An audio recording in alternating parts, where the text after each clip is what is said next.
All right, let's continue, ladies, with our line by line. We are in the chapter There is a Solution, page 25. The last word on the page is where we're going to begin. This we did because we honestly wanted to and were willing to make the effort. A certain American businessman had ability, good sense, and high character. For years he had floundered from one sanitarium to another. He had consulted the best known American psychiatrists.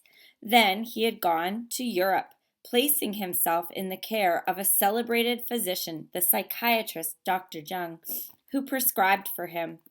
Though experience had made him skeptical, he finished his treatment with unusual confidence. His physical and mental condition were unusually good. Above all, he believed he had acquired such a profound knowledge of the inner workings of his mind and its hidden springs that relapse was unthinkable.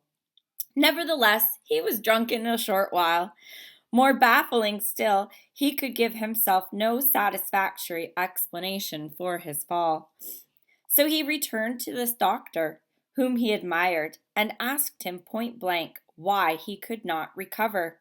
He wished above all things to regain self control. He seemed quite rational and well balanced with respect to other problems, yet he had no control whatever over alcohol. Why was this? He begged the doctor to tell him the whole truth, and he got it. In the doctor's judgment, he was utterly hopeless. He could never regain his position in society, and he would have to place himself under lock and key or hire a bodyguard if he expected to live long. That was a great physician's opinion. But this man still lives, and is a free man. He does not need a bodyguard, nor is he confined. He can go anywhere on this earth where other free men may go without disaster, provided he remains willing to maintain a certain simple attitude. Some of our alcoholic readers think that they can do without spiritual help. Let us tell you the rest of the conversation our friend had with the doctor. So we'll finish that conversation in just a second, but let's discuss the first part there. So he's been in and out of the sanitarium. So similar to someone these days, that would be, in and out of the rooms of Alcoholics Anonymous, in and out of treatment, in and out of detox. He's tried self-will. And as we heard in Bill's story, self-will doesn't get us very far. So that's where this gentleman is. So then he goes and he meets Dr. Jung, and he learns all about himself. So now he's acquired this amazing self-knowledge, and that's going to solve his problem. And like Bill's story, we see self-knowledge fails again. And how many people have I met that have been in and out of treatment 20 times, and they know everything there is to know about addiction or alcoholism, and yet they keep coming back. So we see this again and again. Self-will, self-knowledge doesn't get us very far. I like it when he goes back to the doctor and he's like, you didn't tell me everything. He's begging for the truth. So he's like, you left something out, because obviously I know everything there is to know. So you must have left something out. What is it? And the doctor goes on to tell him that he's utterly hopeless. Which we all know is a very good precursor to getting a spiritual program. So, and then of course, this man still lives and he's a free man. So something must have changed. He must have been introduced to something else. We're going to find out more about that on the next page. June in New York. Hi, I'm June. I'm an alcoholic. This is funny because this is me to the T, every word. This is exactly what I did in 2008. I was in the program. And then, I told my sponsor, I said, this is not me. I said, I am not an alcoholic.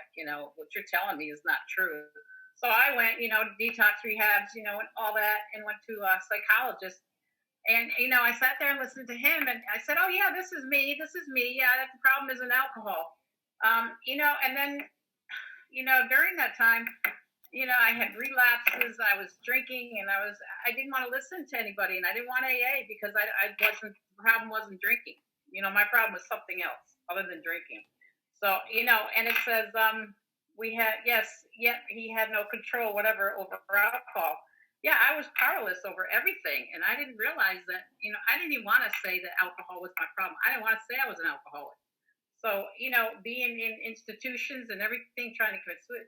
I mean, all that is me right there in that whole page. So yeah, it's just funny that this all come up because the relapse, that stuck out because shortly after I was in AA in 2008, I relapsed within 3 months because I said my drinking was not my problem. So that's all I have to say. Thank you. Thank you. Megan. Hi, everybody. Megan, alcoholic. And yesterday we ended off with the two alternatives that we had. One was to go on to the bitter end, blotting out the consciousness of our intolerable situation as best we could, and the other was to accept spiritual help. And then that first sentence that we just read, this we did because we honestly wanted to, and we were willing to make the effort. And I have that highlighted, and on the side of that I have, if I make the effort, God handles the outcome. And that's where the accepting the spiritual help, comes in. And the self-knowledge avails us nothing. That's commonly said and repeated over and over, and especially in this beginning, like trying to beat it into our head, like in the first step, like self-knowledge will not help us in this situation. And that actually, nevertheless, he was drunk in a certain time. More baffling still, he could give himself no satisfactory explanation for his fall. And then, he was, so he returned.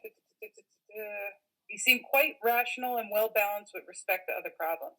And this is where I got stumped in the beginning, and I kept coming back, and I kept relapsing, was because I had self control. I had beat the drugs. I had been able to put down the drugs, and I was able to have self control over that. So I, figured alcohol would be the same, outcome. And because I'm an alcoholic, I had no control whatever over the alcohol. So this was really, really baffling for me in the beginning because I was like, all right, well, I mean, I even did like, the worst one of all. I did heroin and I put that down. Why can't I do this with alcohol? And then I found out that I was an alcoholic, and it just explained everything to me in here. And so I definitely wasn't a drug addict, but I sure as hell was an alcoholic. And that's where it was like, I had to really, get step one down to where I am powerless over alcohol. And I cannot, my life is unmanageable. That the unmanageability is me trying to control, is my self will. That's where I'm unmanageable, is with my self will. And I have no power in that aspect. And I love that they keep like beating this into your head. Like, this is, and give us all these examples. Like, this is where it's like, and provided he remains willing to maintain a certain simple attitude. And it's just that attitude, that God attitude, really. It's definitely, just giving everything to God and letting him handle it. And it was just, being willing, willing. That willing, open-mindedness, and honesty, they're three main attitudes to keep in the beginning, and you will succeed if you keep those attitudes. So thank you so much. Thank you so much. And how many times have I heard us several times people say that, they've gotten off the drugs, but they can't put down the alcohol. And it's because it doesn't have that same allergy. We don't have that same allergy to the drugs and that craving that you get. Kelly B. Hi, everybody. Kelly, alcoholic.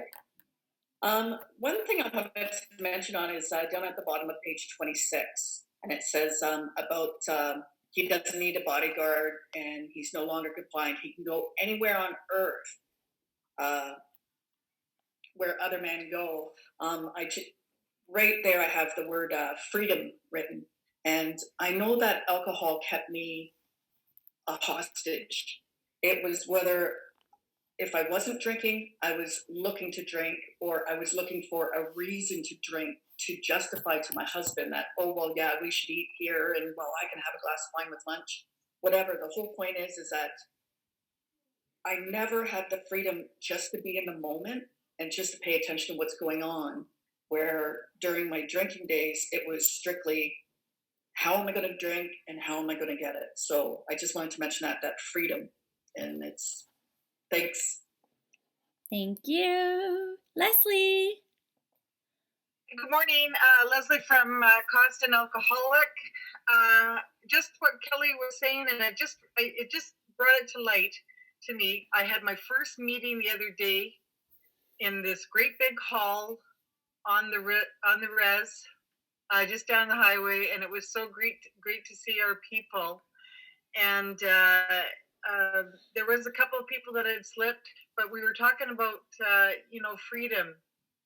A little bit about, getting back on the program. And the one thing that struck me was that when I was drinking, I would think about those dates that were coming up. St. Patrick's Day. Oh my God, I'm Irish. I got to get the Guinness and I'm terrified of that. Or there'd be a party and a grad party that I was invited to for my friends' kids. And then I'd have to, how am I gonna do this? How am I gonna go to this party without drinking? Or the birthdays,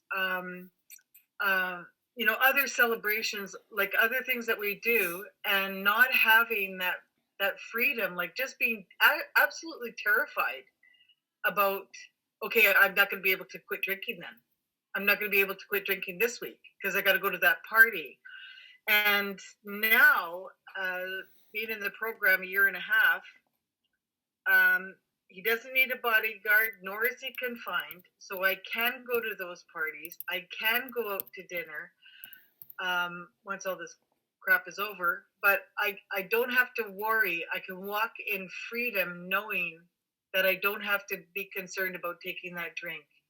And that is powerful, and go on earth where other free men go. And like going to my daughter's place and her friends leaving, this much bottle of wine in the jar and wondering, how come they're not going to drink that? Where are they going? How come they're not taking this? Should I dump it? What should I do? And just kind of almost being frozen because of that fear. And not really understanding the non-alcoholic mind, because of course that's how I was thinking. So now I got freedom. Praise the Lord. That's all I got to say. Thanks. Thank you, Vanessa. I'm Vanessa. I'm an alcoholic.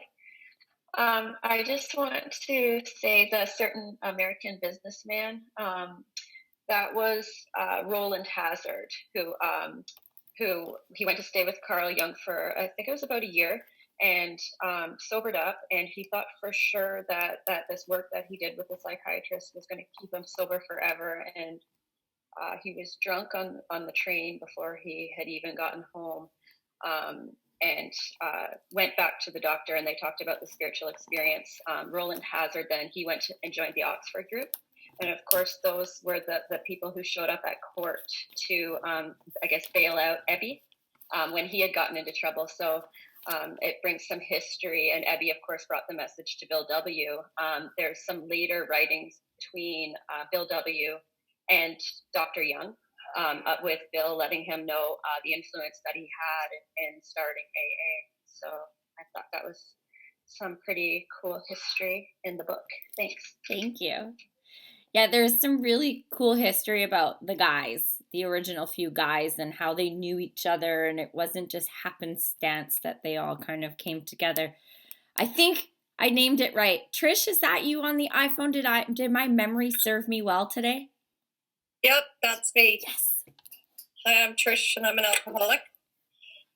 The doctor part, when he begged the doctor to tell him the whole truth, and he got it. What popped in for me, my head was, even before I came into the rooms of AA, the one kind of older doctor that I did see in the new town didn't know me from Adam or Eve, and I was just looking for help just to get some calm me downers.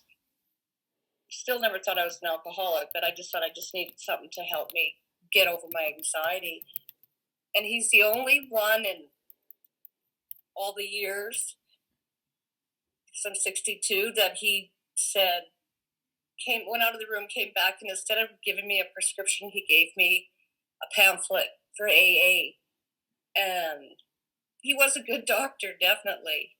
I didn't think so at the time, but now looking back, yes, he was a good doctor. And I do feel freedom now to be in the moment. Thank you for listening. Thank you so much, Trish. And I renamed you, so you got Trish in your name. All right, let's keep going. The doctor said, "You have the mind of a chronic alcoholic. I have never seen one single case recover where that state of mind existed to the extent that it does in you." Our friend felt as though the gates of hell had closed on him with a clang. He said to the doctor, "Is there no exception?" "Yes," replied the doctor, "there is.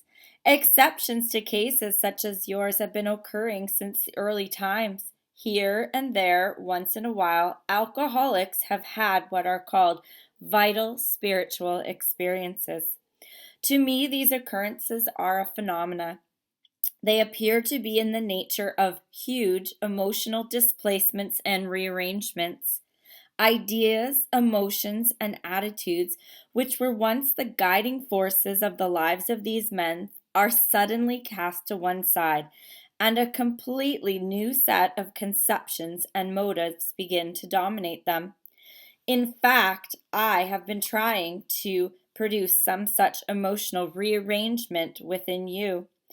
With many individuals, the methods which I employed are successful, but I have never been successful with an alcoholic of your description." Upon hearing this, our friend was somewhat relieved, for he had reflected that, after all, he was a good church member. This hope, however, was destroyed by the doctor's telling him that while his religious convictions were very good, in this case they did not spell the necessary vital spiritual experience. So, and it says there's an asterisk there. So it says, for amplification, see Appendix 2. So let's go on back to Appendix 2, which is, again, the spiritual experience, which we read last time. So what he is referring to here is having a spiritual awakening or a spiritual experience. So for me, when I went through this, the last time I went through the book with a person, that I've underlined, highlighted, starred, and circled, where it says they appear to be in the nature of huge emotional displacements and rearrangements.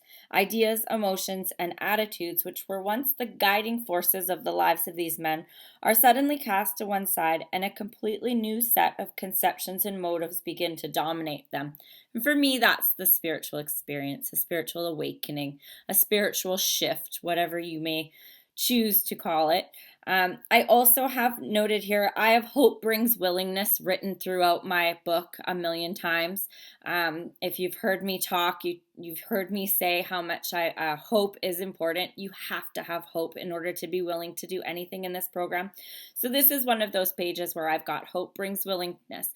And you can see where the doctor tells him that he's hopeless. He felt those gates of hell closed in on him with a clang. So he's been brought to that hopeless state. But in the next paragraph, he's given that hope. So every time I work with someone, I have to have both of those keys. I have to bring them to the realization that they are hopeless, and then I have to give them hope. Like, I can't just be like, oh yeah, you're doomed. Hope, come back next week, see you at the next meeting. We gotta counter that hopeless hope equation at all times, and never leave someone hanging hopeless. So if someone calls you, and they're hopeless, we gotta make sure we're leaving them on that hope high note first. It's that very important equation. Dottie. Hi everybody, Dottie Alcoholic.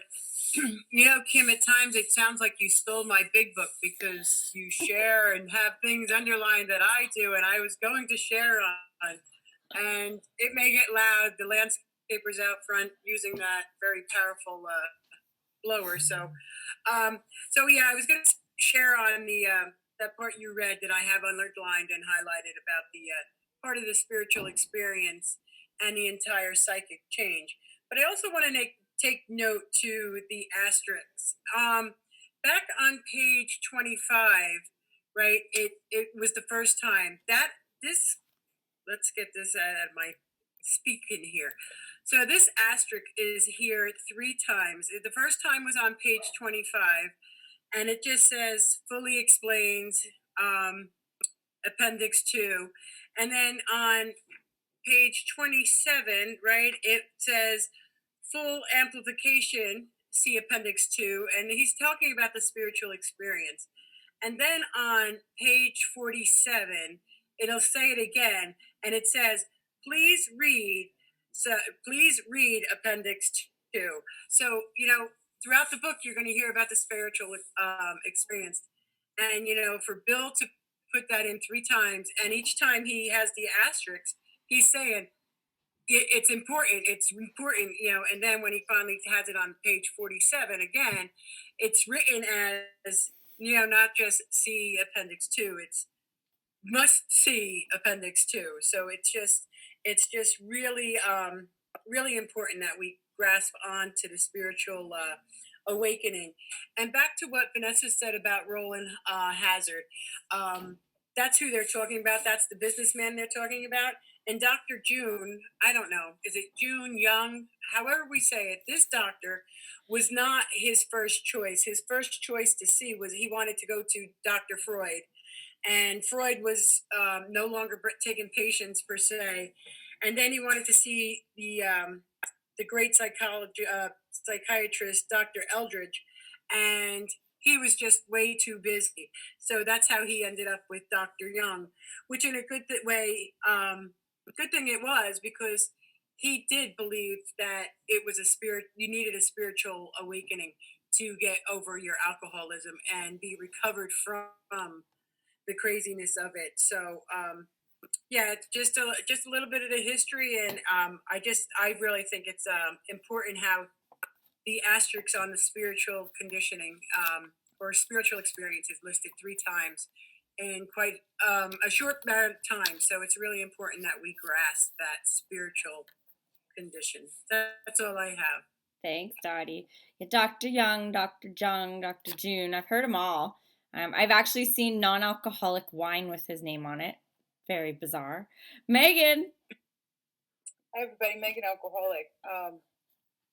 I love how, I've obviously it's the same thing highlighted, like you said, and right next to that, where we get alcoholics have had what we are called spiritual experiences, we get a new life. And, and then on the bottom of that, it says, accept spiritual help, whereas that's where we're willing. And also the phenomena, every time they write phenomena, this is like, they're saying this because it can't be explained.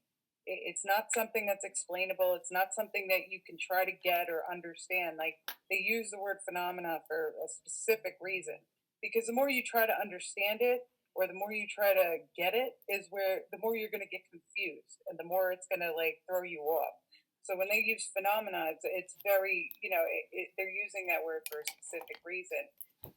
And also, like you said, you tell them that they're hopeless, and then you have to tell them that there's a solution. And, while we're right after step 3, actually, with my sponsees, I not only read them the promises, but I also read them the page on 164, those last 2 paragraphs of A Vision for You. So they know what they're going to get if they actually follow through with these steps. And I feel like that just gives them that much more hope that, if you really are willing and you really do like what is suggested in this book, this is what you have to look forward to. And it's just really, it's wonderful to see them light up and be like, oh, really? Like, that could happen to me? That's awesome, So, yeah, but thank you so much for sharing that. I agree, like, let them know they're hopeless, but also like show them like there is, much to look forward to, especially in spiritual aspects. But thanks for letting me share. Yeah, absolutely. I mean, when I was going through that second year of my sobriety and I was trying to find the solution, I would sit in meetings that they would read page 83 promises, and I would like pretty much cry. I was like, oh, I want that. Kelly. Hi, my name is Kelly. I'm an alcoholic. Hi, everybody. Thanks for service today. It's great to be here. Big book study. I love how there's like the psychic change. They talk about the psychic change, the ideas, emotions, and attitudes which were once the guiding forces of the lives of these men are suddenly cast to one side. Like, the selfishness, the self-seeking, like it's like a burning bush experience. And then like just at the end of the paragraph, you know, it talks about I have never been successful with an alcoholic of your description, like the hopeless variety. That we need a higher power, and the fact that, you know, our motives, like everything changes. And I remember for me, my sponsor was like, look in the mirror, you know, did you drink today? No. Oh, that's a miracle. Like that's a phenomenon. Like I always needed to drink every single day. So I really like that. And when it says for application, see appendix 2, the description is, I have written here, is this is spiritual. It's change. It's like just that change, that switch. And I'm just really grateful that I had that switch on, and I'm here, and you know, we get to do this the way. And the book is just, you know, this is what we need. This is here. It's right here. So thank you. Thank you so much. Thanks. Have a nice week. You too. Thanks for joining us. Jelly D. Oh, I had ya. Do it again. Unmute now. There you Okay, that's what happens when I try to take control, right? Okay, I'm Jenny, I'm alcoholic. I love this part where, and what you said about, he spent all this time with this famous doctor and he knew everything there was to know. And he just really thought that relapse was unthinkable. And the next thing you know, he's drunk. And then where it says, is there no help for me? And he goes, yeah, well, maybe. And he just felt like the gates of hell had closed. And then he talked about the spiritual experience. And I never went to treatment. When I got sober, very few people went to treatment. It wasn't popular like now. But when I talk to people that are in and out, like what you said, in treatment, drunk, in treatment, drunk, in detox, drunk, and somehow have it in their minds that what they learned at treatment should keep them sober. And in a way, I'm glad I never went to treatment, because I just hung out with a bunch of old farts that taught me, doesn't matter what you know, it matters what you experience. And even though it did take me a long time, I had the awakening and it took months, but I knew it was coming. I had hope that it was coming, and it did. And that's all I have to say. Thanks. Thank you. Regina. You got to hit your mute.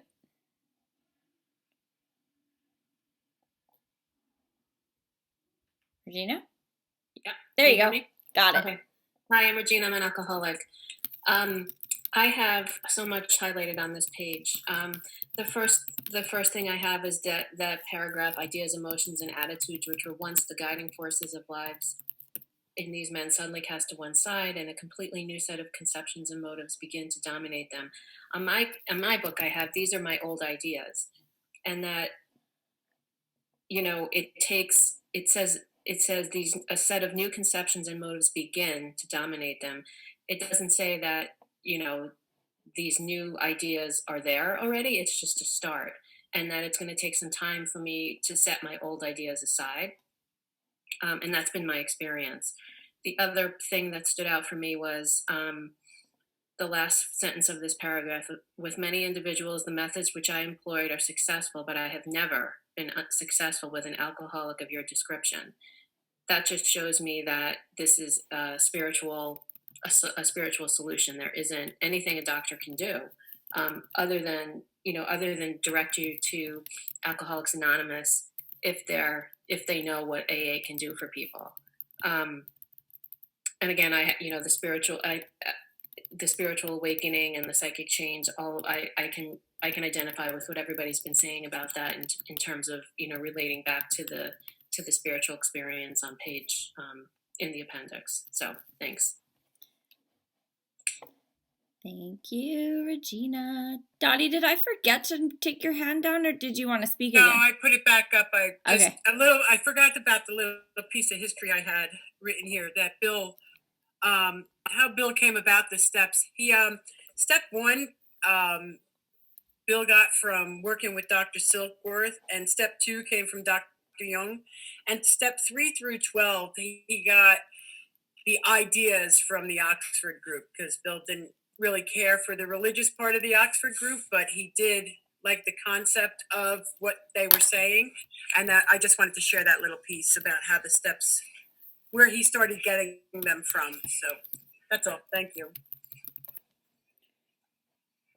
Thank you, Dottie. Whoops, I'm trying to mute you again. Marianne. Hi, everyone. My name's Marianne. I'm an alcoholic. Good to see everybody. I've got the word circled. Motives begin to dominate them. I didn't get anywhere, and actually got quite sick, thinking I'd get through all the steps and then go back to my old way of living. And when I see begin, it's just a new road, and this whole design for living is going to have to work within me every day. And that's good. But the big shift was that I came into this thinking, I got to get through the steps and then go back to old Marianne. So I've got Marianne out, God in, beside that whole highlight that, you know what, we're just on the road beginning and it's okay. Keep reading. Thanks. Thank you. All right, let me just do a quick look for physical hands if anybody wanted to share on this page. No. Oh, Joanne's waving at me. Joanne. Hi. So the thing that stands out for me is his wanting, his wishes above all things to regain self-control. What I wrote down in response to that is, my will is managed by an alcoholic malady. That's physical, based in physical addiction and mental obsession and spiritual bankruptcy. It was only when I became open-minded to the experience of the psychic change that breaks that link through staying sober, through going to meetings, through working on who I am, what is my relationship to a higher power, that I get to change those thoughts and actions. And so today my will is managed by my higher power and my desire to stay sober. That's it. Thank you so much, Joanne. All right, I don't see anyone else waving at me. Nope. Okay, let's carry on and finish up. Here was the terrible dilemma in which our friend found himself when he had the extraordinary experience, which, as we have already told you, made him a free man. We, in our turn, sought the same escape with all the desperation of drowning men. What seemed at first a flimsy reed had proved to be the loving and powerful hand of God. A new life has been given us, or, if you prefer, a design for living that really works.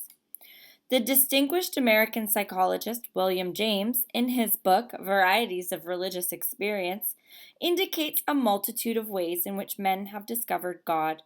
We have no desire to convince anyone that there is only one way by which faith can be acquired. If what we have learned and felt and seen means anything at all, it means that all of us, whatever our race, creed, or color, are the children of a living Creator with whom we may form a relationship upon simple and understandable terms as soon as we are willing and honest enough to try. Those having religious affiliations will find here nothing disturbing to their beliefs or ceremonies. There is no friction among us over such matters. We think it no concern of ours what religious bodies our members identify with as individuals.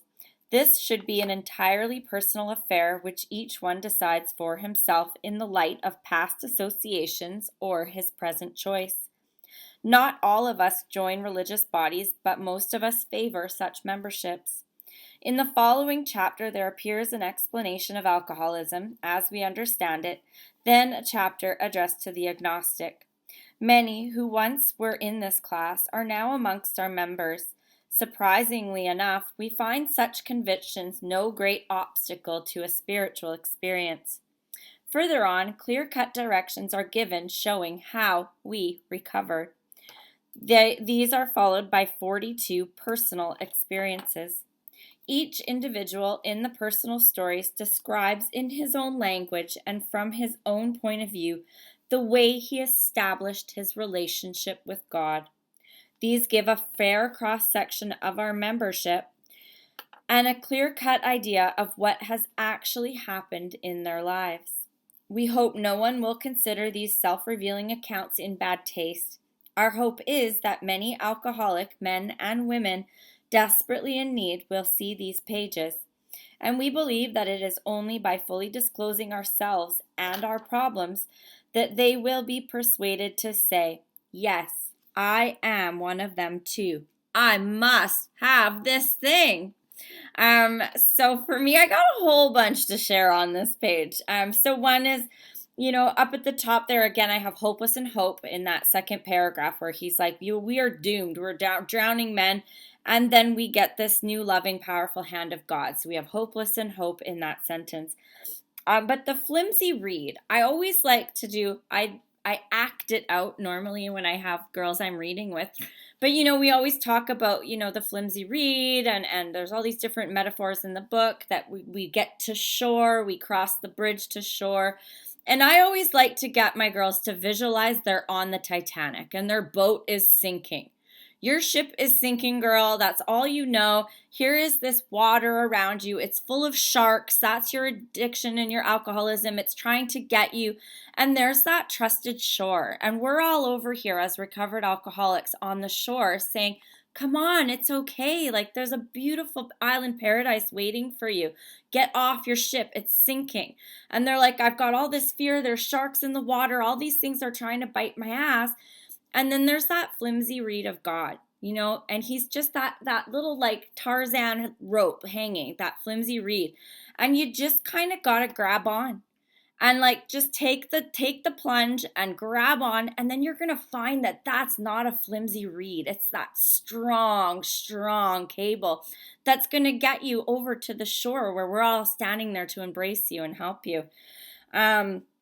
And then I love how it talks about we've got this relationship with our Creator on simple and understandable terms. So many people make their prayers so complicated, or they make this relationship with God so complicated. I was screaming my prayers at him, and it was like these prayers that were miles long, and they were very self-centered, but it states here it's simple and understandable terms, right? Keep him close, do his work well, let him know what you need, kind of listen back and forth, and it's not a complicated situation. And then it gets into talking about, once you've had this experience and God's entered your heart, a lot of us do want to know more. I wanted to know God more. So I started, church hopping. And, I bar hopped for years. So I was like, I went from the power of the universe to my higher power to my buddy HP to this loving God that is like all encompassing. And I wanted to know him more. I was like, I want to get to know him. Like, right. I'm stalking him on Facebook. I got to get to know this guy. And so what I did was I started church hopping. And it's a really funny story because my kids played baseball and I was on a mission to find God. I wanted a better relationship. And I went to Phoenix, Arizona, and I went to a prayer breakfast before a conference, and I was on a mission to find God. And all I found was people being inspired by my story. And I was on my way to get a Jamba Juice. And on the way to the Jamba Juice, I forgot my cell phone because I had no power. My battery was dead in my phone, so it was at the hotel. And halfway there, I realized I forgot my phone. And I was like, oh, I need my phone. Like, I'm not good without my phone. I was going to stress out. And then my juice was a half an hour. And I was like, what am I going to do for half an hour without my phone waiting for my juice? And I just sat patiently and quietly. And this guy next to me just started a conversation. He was the local youth pastor. And I ended up having a beautiful conversation with him and then came back to Vancouver and was telling a mom at baseball. And she said, you're looking for a church? You should come to my church. Long story short, her church was the church my daughter attended with her nanny when I was in full active addiction. And it was the church that her parents started 25 years ago when my daughter attended that church. And that's my church today. So it's all these little intricacies of God sitting in our lives that brings us to him. And then we look back, we're like, he's been here the whole time. He's been here the whole time. All right, so I took up way too much time because I get excited about the program and God. And this is why when I read with girls one-on-one in my house, it takes 2 hours. Janice! Oh no, it worked. It went through. Okay. Yeah, I got you. Hi everybody. I'm Janice. I'm an alcoholic. I wanted to share last week. Whenever we talk about God, I want to share. But I had to have that spiritual experience. I originally came in the program when I was just 18, and I graduated from Alateen, which was for the children of alcoholics, because I grew up with an alcoholic father, and the oldest of 5. So we all sat in this therapy until I graduated to my own AA program, because by the age of 18, I was blacking out in DTs and seizures, and I was ready for it back in 1976. When I went off to my first rehab, and I was one of these that was in and out for 17 years. Until the age of 34, I was in and out of 5 different facilities and jails and hospitals, and then I found myself at my 5th rehab, where I stood out one night and I wanted to die, and I was at that hopeless state. It was like I was done. I was tired. I'd been through it all. I had a head full of AA. I was that gentleman after seeing the doctor, and just had all this, but nothing was going to work for me. I was going to be one of the people it wasn't going to work for. And when all of a sudden I was I was at this rehab, and I was supposed to go to a halfway house for women, and I didn't want to go. I wanted to just go back to New Hampshire, where I'd been living with my animals and my boyfriend and whatnot. And all of a sudden, out of nowhere, I just had this feeling of like hope and like excitement, like, oh my God, I can't wait to tell my counselor in the morning that I want to go to this halfway house. And the world just like opened up and lit up, and it was like that whole changing of thoughts, and I don't see too well, so I have to go back and find exactly where it was in the page. But changing that whole, I needed that real knock on the head, because I would have died. I wanted to die, and there was no reason to live. I was burnt, at 34, I was done for life, And unfortunately, that's 20 years ago, and I didn't stay, because after 10 years of sobriety, which then I really thought I'll never, like I said here, I'll never drink again. I got it now. This is no way. God and I, Jesus is my brother. We're all brothers and sisters, and God's our Father. And just such a close relationship, but stopped going to meetings. And unfortunately, but thank God, I was on death's door again in 2006 when he brought me back, and by way of a hospital stay, and by the grace of God, it's going to be 14 years now, hopefully next month, and it's just I don't know. I'm so full of gratitude, even with all this going on, and Kim for finding you on this site, and I just I try not to share, because I can just go on and on and on. I just love I have different books. I'm swapping between the 3rd and the 4th edition, trying to keep up with my notes, and I love all the women sharing all the history. this is fantastic, and God bless all of you. I really love everybody that's been coming and sharing at these meetings, and I've been very quiet, so I just wanted you all to know I see you and I hear you. Thank you. Thank you, Janice. Leslie. Hi, thanks, Kim. Leslie, alcoholic, and I just want to say that I'm really happy to hear what you said, because I find that sometimes, like in going to like new to AA, I was kind of thought, oh, okay, I'm getting this. This is a spiritual experience. It's a spiritual program, but why is everybody talking like God is something that they don't know? like they don't really have that personal relationship and connection. And I was kind of thought, well, maybe I'm in the wrong place. And I was taken to task one time because of just, you know, my belief, and that God to me was not a chair. He's very personal to me, and that this program has actually brought me back closer to Him.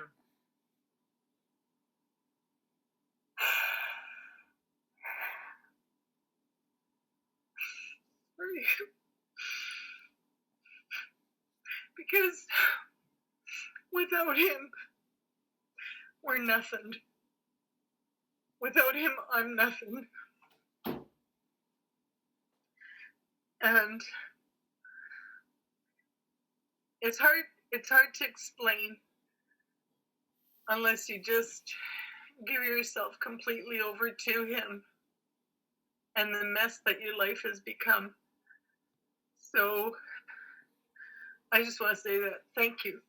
Absolutely. Thank you for sharing. There's so many clues in our book about finding Him. You know, if you seek Him, He will disclose Himself to you, right? And how do you seek somebody? You know, if I meet a guy at a meeting and I'm like, oh, he's kind of cute, to find out his name.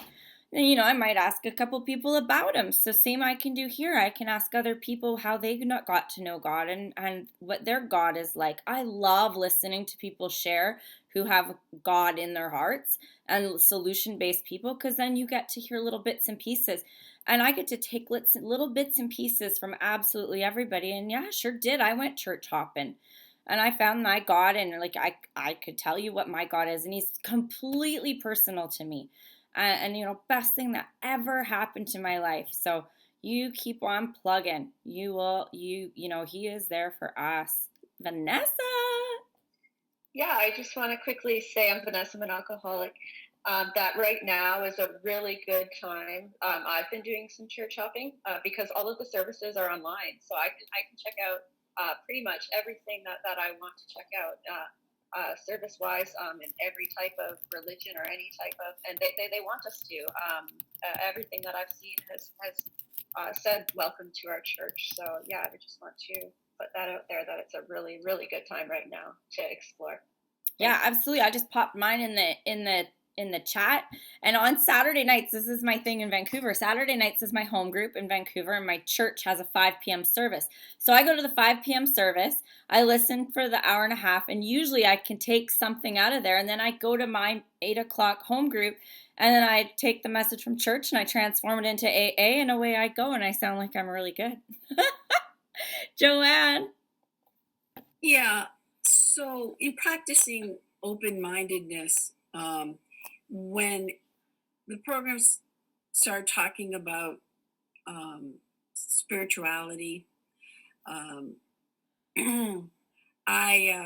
was very closed-minded about it, and I've had to really work on my relationship to my higher power. But if you're new, for me, when I came in, I didn't trust anyone. I didn't trust myself. How was I going to trust this power that everyone was talking about? You know, I even have a background where as a kid, I did ask God to change things. God didn't change anything. So how are you asking me to turn my life and will over to a care of something I wasn't willing to trust because I didn't want the disappointment? You know, because all of my history dictated that I would be disappointed and I wasn't going to have that. But in the spiritual experience, which I don't know if we've read yet, but if in the spiritual experience, they talk about the educational, you know, and that's been my path, that you don't have to have religion to get sober. You don't. What you have to have is open-mindedness. And if you can look to other people staying sober and seeing and listening to their miracles, and you can say, well, how did that happen? And maybe that can happen. I recently heard somebody say, this, and it changed me inside my heart. He said that his higher power truly loves him deeply. And what dawned on me is, for a long time, I didn't think I was worthy of someone to love me because of all that I had done, who I was. And to be able to use the steps, clean up the wreckage of my past, clear everything out, then it's time to just not have a good reason to protect yourself from somebody or something that's trying to love you. And it's, for me, it was one step at a time. It was me having people say, we're going out for coffee. You're coming because we want you to come with us. We want you to belong, to them showing in their examples, that I was worth getting sober. And they loved me until I could love myself.